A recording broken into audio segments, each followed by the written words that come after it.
Look at there. Using those deals already. I got a purpose for them. The next video is going to be about a pine 18-inch square cant. We all kind of want to cut square cants if we can. In that video, 18 square inches, I cut a 4. I cut a 4. Now I got some studying to do. Only got an 8.5 inch throat there or something. So I got to do something with these 8-inch boards. I push them off in that video. Push them off on down there. It's handy when you got a long mill. I drop down. I cut another 4.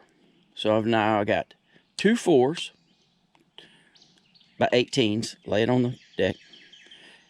And where I've just cut, I've got a 6 and a 4 laid on the deck. I stand them all up, latch them all down, just go through them just like a train. Cutting 2 2x4s and a 2x4 and a 2x6. When I talk about not round, what I mean is in a circle, this is 22 inches, in a circle, the largest square that you can put in that circle, which we're trying to do a cant, is the diameter, 22, divided by 1.4, roughly. So you end up with roughly 15-inch square that will fit in a 22-inch circle. You'll memorize those numbers. You're not going to have to do that math very long. 22 inches, you're going to know 15. You're going to know it. What I do, when you do that, okay, so we cut our cant. So what are we going to do with all this? What are we going to do with all that? All that, you got to do something with it.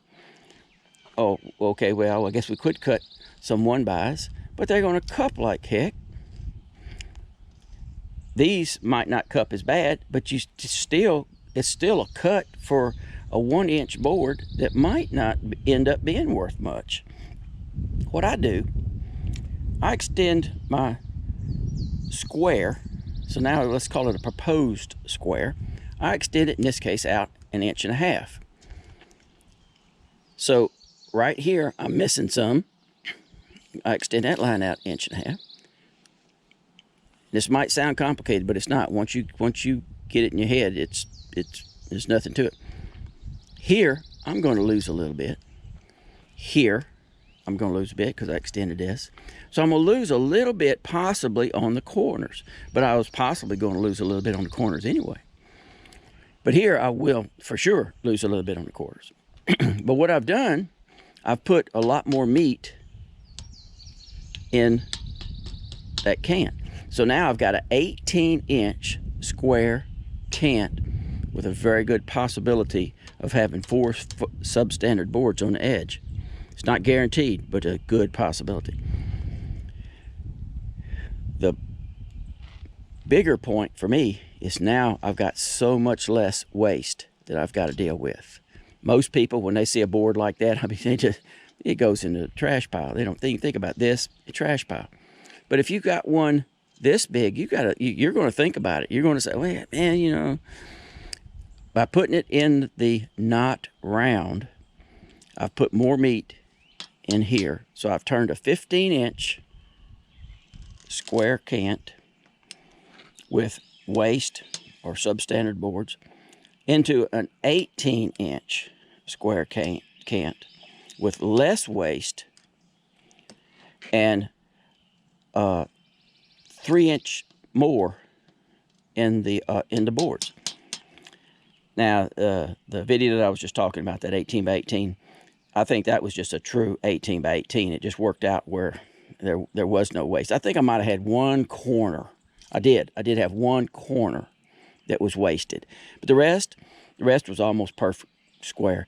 And that's because I was able to scoot the whole thing over some. You know, the math allowed me to do that.